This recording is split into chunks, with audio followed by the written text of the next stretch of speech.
In a small Massachusetts town, Emily Johnson's day began with the alarm clock at 4 in the morning. She had been working as a janitor in the same office building for 14 years without change. After graduating high school, she had hoped to go to college, but her mother Linda coldly dismissed her dreams. "You don't have the talent for studying. Face reality." Since then, Emily had lived quietly, with no expectations from her family. Her room was the smallest in the house, a closet-like space under the stairs on the first floor. Meanwhile, her sister Sophia was given the bright corner room on the second floor. When Emily finished her morning preparations and headed to the kitchen, Linda was sitting on the sofa drinking coffee. Her mother's attitude toward Emily was always harsh. "Oh, you're leaving already? But before you go, please take out the trash and hang up the laundry." "Yes, Mom," Emily answered quietly. "And on your way home, please pick up groceries. Sophia is having a colleague over for dinner tonight. Make sure you buy proper ingredients." Linda's tone carried the coldness of treating Emily like a housekeeper. As Emily hurried through her chores without time for breakfast, light footsteps could be heard from upstairs. "Good morning, Mama." Her sister Sophia came down the stairs. After graduating from a prestigious university, she had gotten a job at a famous local bank and currently worked in loans. Her beautiful blonde hair and refined features were inherited from her mother, and she always wore a confident expression.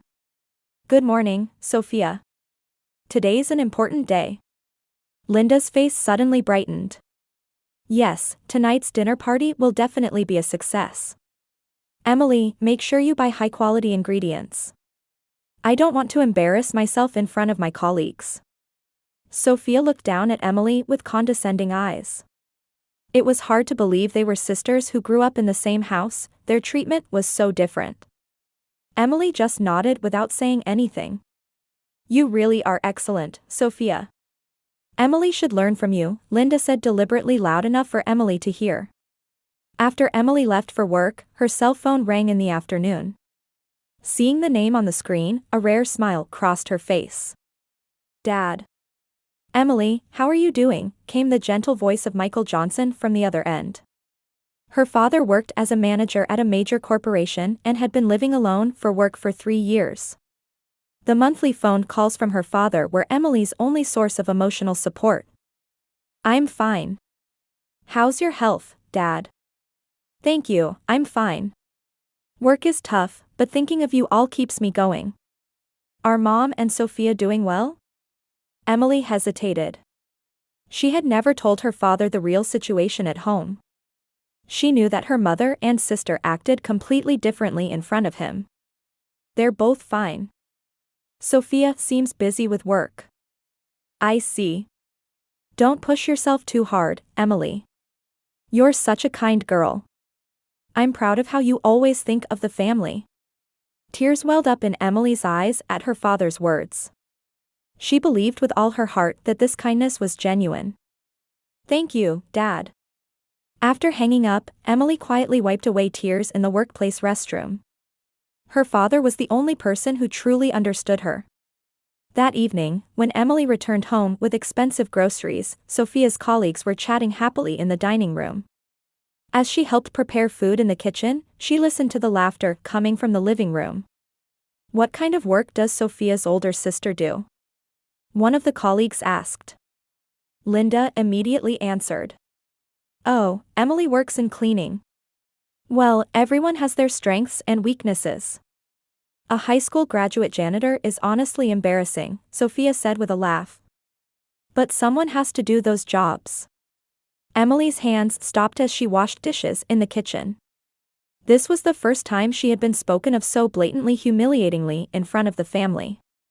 She took a deep breath and quietly continued washing dishes. After dinner ended, Emily cleaned up alone. After the guests left, Linda and Sophia relaxed in the living room watching TV. "Emily, please prepare breakfast for tomorrow morning too," Linda called toward the kitchen. "I understand." That night, when Emily returned to her small room, she stared at the small mirror hanging on the wall. Her tired face looked back at her. Brown hair, brown eyes, slightly tanned skin. As she looked in the mirror as usual, she suddenly felt something was off. She thought about family photos. Her mother Linda had blonde hair and blue eyes, and her sister Sophia had similar features. Her father Michael had black hair, but his eyes were greenish-blue. Emily stared intently at herself in the mirror. Why was she the only one who didn't resemble anyone in the family? A question she had never considered before began to slowly sprout in her heart. 3 weeks later, on a Saturday morning, Sophia came running into the living room with excitement. She was clutching a small blue velvet box in her hand. "Mom, look. Brad proposed to me." Linda's face instantly lit up. "Oh, really? Let me see, let me see." When Sophia showed her the ring, Linda cried tears of joy. The 3-carat diamond sparkled brilliantly in the morning light. Brad Wilson was a partner at a famous local law firm and had been dating Sophia since college. "Our daughter is going to be a lawyer's wife," Linda sighed happily. Emily, who was making coffee in the kitchen, also felt genuinely happy hearing their conversation. Despite her complicated feelings toward her sister, she wanted to sincerely celebrate Sophia's happiness. "Congratulations, Sophia," Emily called toward the living room. "Thank you," Sophia turned around, but coldness remained in her expression. "So, we've decided to have an engagement party next month. We want to invite all our relatives and celebrate in a big way." Linda clapped her hands in delight. "What a wonderful idea. We'll have to contact your father. I'm sure he'll take time off work to come home. But there's one condition." Sophia suddenly became serious. "Emily, I'd like you to serve at the party. It's my special day, so I want everything to be perfect." Emily was surprised. "Serve? But I'm family." "Of course you are. But you're the most reliable." Sophia's words had superficial kindness, but Emily sensed another intention hidden beneath. Linda interjected. "That's a good idea. Emily will handle it perfectly. Should we prepare a uniform too?" "A uniform?" Emily's voice trembled. "A black dress with a white apron. Proper serving attire," Sophia said matter-of-factly. "I want to make a good impression on my guests." Emily couldn't say anything. The shock of being treated like hired help rather than celebrating as family at her own sister's engagement party was enormous. However, opposing it might ruin the family's important day. A month later, Michael came home for the first time in 3 years. Emily went to pick up her father at the airport and spent time alone with him for the first time in a while. "Emily, you've become so beautiful," Michael said in the car. "I've missed you these 3 years." "Me too, Dad," tears welled up in Emily's eyes. "Has everyone in the family been well? I hear from Mom occasionally on the phone." Emily hesitated for a moment but smiled and answered as usual. "Everyone's fine. Sophia seems really happy." When they arrived home, Linda and Sophia greeted their father at the entrance. Michael warmly embraced his wife and daughter, expressing his joy at the family being together again. However, their attitude toward Emily remained unchanged even in front of their father. It just became more superficially polite. On the day of the engagement party, Emily was busy with preparations from morning. Wearing a black dress with a white apron, she looked like an actual servant. When she looked in the mirror, she was surprised by how strange she felt. Was this really her? At 3 in the afternoon, relatives began arriving one after another. Uncle George, Aunt Martha, Cousin Tom, and Grandma Johnson from her father's side also attended in a wheelchair. Emily took coats at the entrance and went around serving drinks. "Emily dear, it's been a while," Aunt Martha called to her. "But why are you wearing a uniform?" Linda quickly intervened. Emily volunteered to help. "She's such a sweet girl." Martha looked confused but said nothing more. Emily continued serving drinks silently. As the party reached its peak, Emily went back and forth between the kitchen and the venue. She wasn't allowed to participate in family conversations and felt like an invisible person. When Cousin Tom passed by her, he said quietly, "Emily, this is a bit harsh, isn't it? Your family too." "It's okay, Tom," Emily smiled. It's my sister's special day. However, inside her heart, humiliation and loneliness swirled. She hadn't realized how painful it would be to be excluded from the family circle and treated not as a guest but merely as labor. Near evening, Grandma Johnson called Emily over. Though confined to a wheelchair, the grandmother had sharp observational skills. "Emily, come here for a moment." When Emily approached her grandmother, Grandma Johnson took her hand. "You look tired, dear. Thank you for today." Grandma Johnson stared intently at Emily's face. Then she murmured in a small voice. "How strange. Emily, you don't resemble anyone in our family." At that moment, Emily's heart almost stopped. Her grandmother continued. "Michael is my son, but your eye color and hair color don't exist in our family line. You're completely different from Linda and Sophia too." Emily was speechless. Her grandmother's words crystallized the doubt she had been feeling deep in her heart for 3 weeks. "But genetics are mysterious things," Grandma Johnson smiled gently. "Sometimes features from many generations back can appear." That night, after the party ended and the relatives went home, Emily sat in her room repeatedly thinking about her grandmother's words. Looking at herself in the wall mirror, she compared her face with family photos. Indeed, she couldn't find any resembling features anywhere. Hair texture, eye shape, nose height, everything was different. From the next room came the voices of Linda and Sophia celebrating the party's success. Michael had joined them, and the three were talking happily. The reality that only Emily was excluded became even clearer. Late at night when the house became quiet, Emily lay in bed staring at the ceiling. Her grandmother's words wouldn't leave her mind. Perhaps there was a reason for the discomfort she had been feeling. Maybe there was a deep reason why she alone received different treatment within the family. A certain resolve began to form in Emily's heart. She wanted to know the truth. She wanted to find answers about who she was, why she didn't resemble anyone in the family, and why she alone was treated differently. A strong desire to find those answers welled up inside her. 3 days after the party, Grandma Johnson's words still wouldn't leave Emily's mind. During work, while doing housework, that question kept spinning around in her head. On Tuesday afternoon, Emily was having lunch with her colleague Maria in the break room of the office building she cleaned. Maria was a Hispanic woman in her mid-50s and the only person at work Emily could open her heart to. "Emily, you seem down lately. Is something wrong?" Maria asked with concern. Emily hesitated but was moved by Maria's kindness to confide in her. She talked about being treated differently within the family, having physical features that didn't resemble anyone, and her grandmother's words. "Oh my, that's serious?" Maria listened with a serious expression. "But there's an easy way to investigate now. There's something called DNA testing, you know?" "DNA testing?" "Yes, you just send saliva and you can find out blood relationships. My daughter used it to trace her roots. You can order it online, and results come back in a few weeks."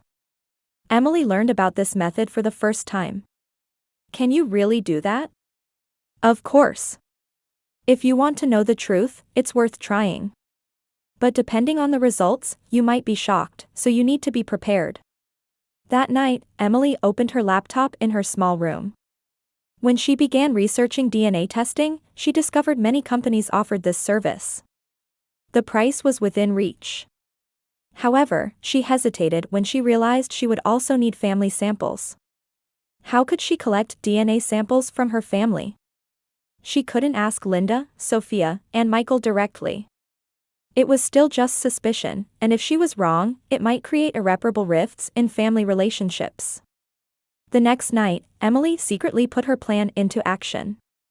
First, she collected hair from Michael's toothbrush in the bathroom. Her father was scheduled to leave for another business trip tomorrow, so this was her last chance. Next, she gathered several strands of hair from Linda's bedroom. For Sophia's sample, she took hair from the brush she often used. With her heart pounding, Emily carefully put each sample in separate small bags. She felt like a detective, but at the same time felt guilty for suspecting her family. A week later, Emily ordered a DNA testing kit online. She had it delivered to her workplace so her family wouldn't know. During the few days until the kit arrived, she spent sleepless nights filled with anxiety and anticipation. Friday afternoon, Maria handed Emily a small box. "This arrived for you." Emily received the kit with trembling hands. Inside were 4 test tubes and detailed instructions. Collecting saliva was easier than she had expected. After finishing her own sample, she put the family samples she had collected at home into the other tubes. The instructions said results would take 3 to 4 weeks. Emily went to the post office the next morning to send the samples. The moment she dropped them in the mailbox, she realized there was no turning back. The following 3 weeks were the longest period of Emily's life. Every day she checked her cell phone email and looked at the mailbox multiple times. Daily interactions with her family also began to look different than before. Especially when talking with Michael on the phone, she felt complicated emotions. If the test results showed no blood relationship, how would this kind father see her? On the other hand, every time she saw Linda and Sophia's cold attitudes, her suspicion grew stronger that perhaps they knew something. On Tuesday of the 4th week, when Emily returned from work, there was a thick envelope in the entrance mailbox. The moment she saw the sender's name, her heart began beating wildly. The results had finally arrived. Emily ran to her room with the envelope. Her hands were shaking so much she failed several times to open it. She took a deep breath to calm herself, then carefully took out the contents. The first page had her basic information printed on it. When she turned to the next page, Emily's world changed in an instant. No blood relationship found between test subject Emily Johnson and sample B Michael Johnson. Probability of father-daughter relationship is below 0.001%. Emily read the words over and over. She couldn't accept reality. Looking at the other results, blood relationship with Linda was also denied. However, the most shocking was Sophia's result. 99.7% probability of half-sister relationship between test subject Emily Johnson and sample D Sophia Johnson. Emily couldn't stand up from her chair. The papers in her hand fell to the floor. The fact that she and Sophia were half-sisters meant that Linda had given birth to her with another man. And that Michael was not her real father. Tears streamed down her cheeks. However, it wasn't just sadness, but complex emotions about finally solving the mystery of the discomfort she had felt for years. Everything was explained: why she received different treatment within the family, why her physical features didn't resemble anyone. Linda had been hiding this secret for 33 years. And Michael had been deceived all along. Anger welled up in Emily's heart. At the same time, gratitude for the father who had loved her as his real daughter also overflowed. After a while, Emily picked up the papers from the floor. Reading through the detailed analysis results, even more surprising information was recorded. Her genetic background included not only European ancestry but also a small amount of Native American blood. This was an element that didn't exist at all in the Johnson family tree. Emily gazed out the window and thought, what should she do with these results? Should she tell her family the truth, or should she maintain the status quo without saying anything? However, one thing was certain. Having found answers to the questions that had tormented her for years, new strength was welling up in Emily's heart. Now that she knew the truth, perhaps she no longer needed to silently endure as she had before. She carefully put the papers away in her drawer. Starting tomorrow, she would face her family with a different perspective. And she felt that someday she would find the courage to confront this truth. That night, Emily was able to sleep deeply for the first time in a while. The relief of having her long-standing questions answered and anticipation for a new life filled her heart. She was beginning to understand that truth, though sometimes painful, was far more valuable than living in falsehood. 1 week after learning the DNA test results, Emily continued to struggle with how to interact with her family. Now that she knew the truth, she understood all too painfully the reason for Linda and Sophia's cold attitudes. Perhaps they had been living with guilt and fear while harboring secrets. Friday night, Michael called. "Emily, I'm planning to come home next weekend. Let's spend some relaxed time together as a family." I understand, Dad, Emily answered, but complex feelings swirled in her heart. She still hadn't decided whether to tell Michael the truth. However, fate didn't give her time to choose. The next Saturday, when Emily returned from shopping, Linda and Sophia were having a serious conversation in the living room. Hearing Emily close the front door, the two suddenly fell silent. "Welcome home, Emily," Linda's voice had unusual tension. "I'm home." Emily carried the shopping bags to the kitchen while observing their behavior. Something was wrong. Then Sophia stood up. "Emily, we need to talk. Please sit down." Emily was confused. This was the first time her sister had formally requested a discussion. "What about?" Linda and Sophia looked at each other. Then Linda slowly opened her mouth. "Emily, haven't you been researching something lately? Specifically, something about the family?"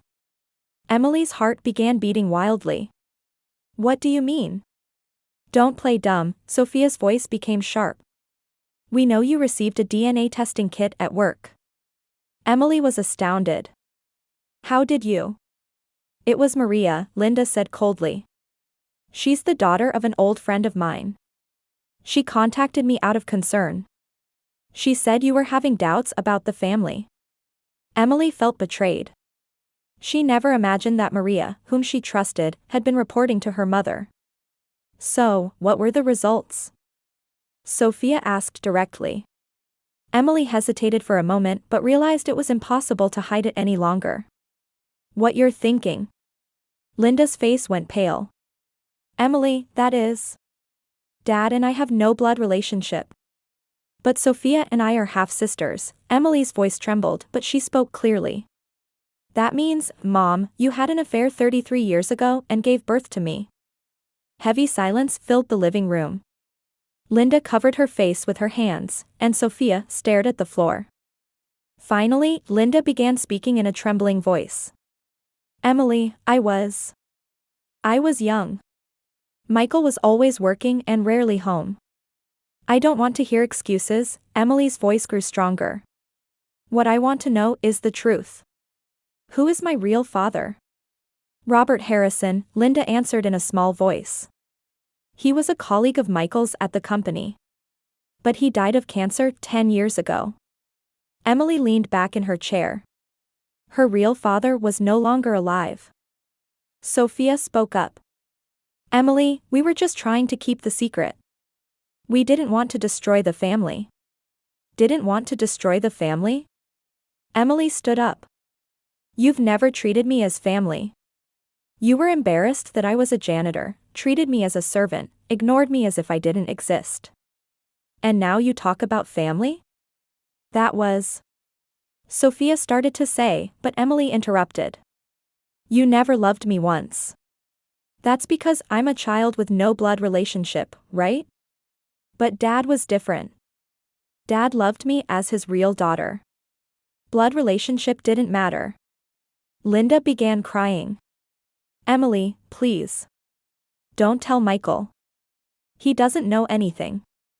If he finds out now, he'll surely break." "That's right," Sophia also pleaded. "Daddy loves you. If he knew the truth, imagine how shocked he'd be." Emily looked at the two of them. The people who had tormented her for years were now seeking salvation from her. It was an ironic situation. "Because Dad loves me, continuing to lie is wrong," Emily said quietly. "He has the right to know the truth." "But Emily," Linda said desperately. "Think about it. If Michael knew the truth, our marriage would be over. The family would fall apart. You might lose your father too." Those words shook Emily. Indeed, when Michael learned the truth, how would he see her? He might become angry at being deceived for 33 years and come to hate Emily too. "Give me time," Emily finally said.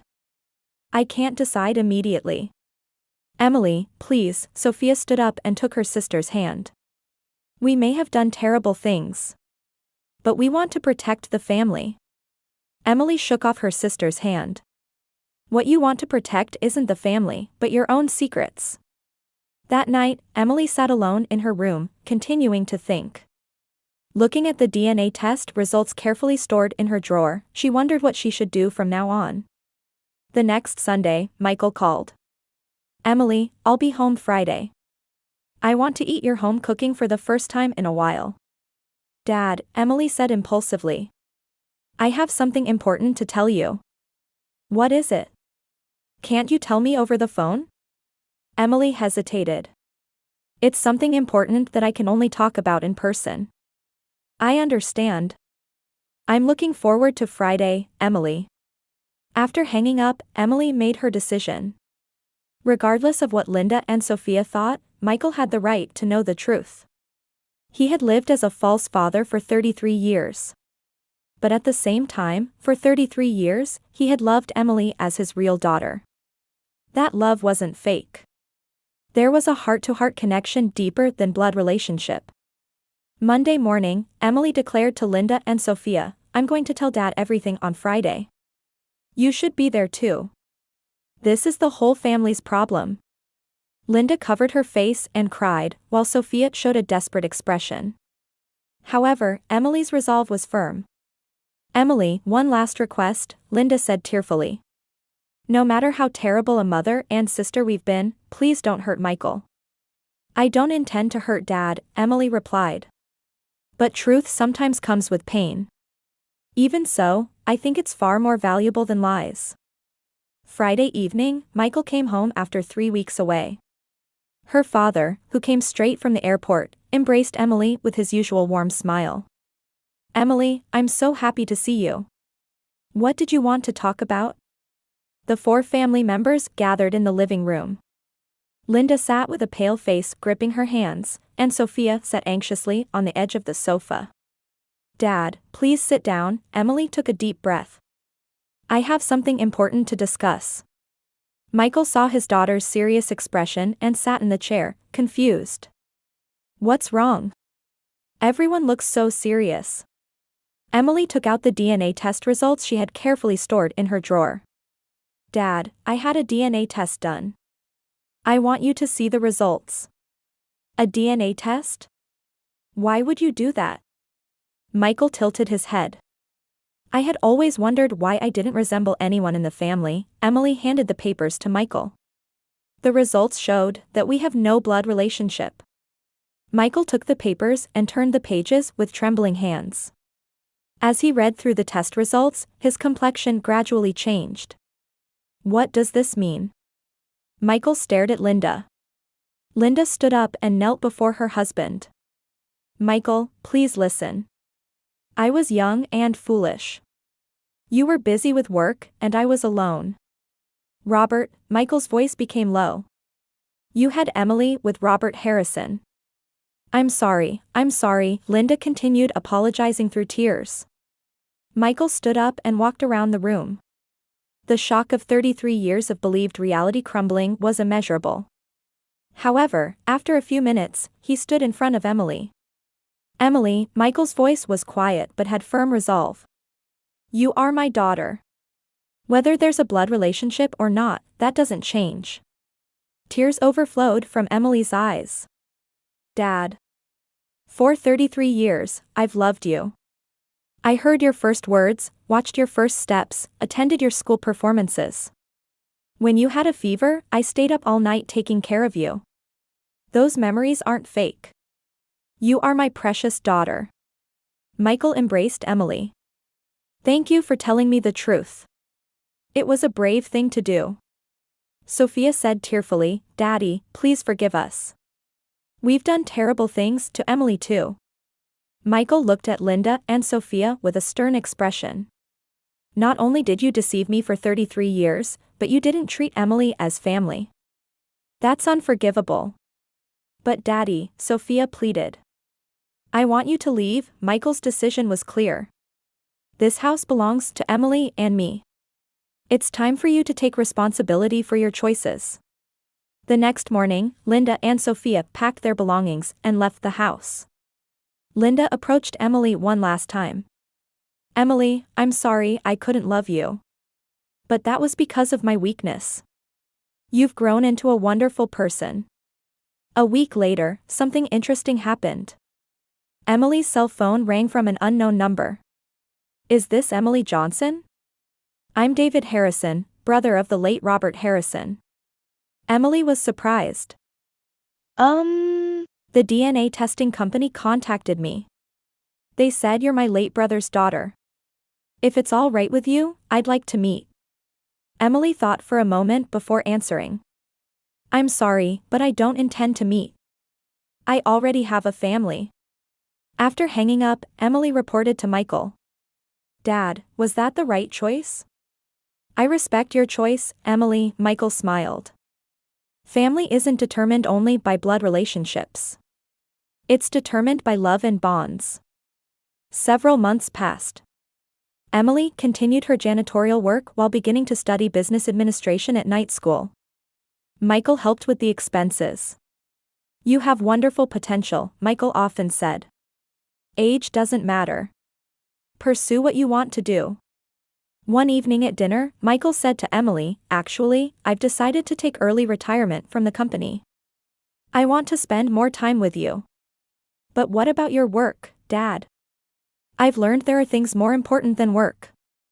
Time with the daughter I almost lost. Emily hugged her father while crying. Even without blood relationship, the love was real. And that love was proof of true family. When 33 years of lies were revealed, the Johnson family broke apart once. However, on those ruins, a new family based on stronger and truer foundations was born. Emily and Michael were truly father and daughter, bound by deep bonds that transcended blood relationships.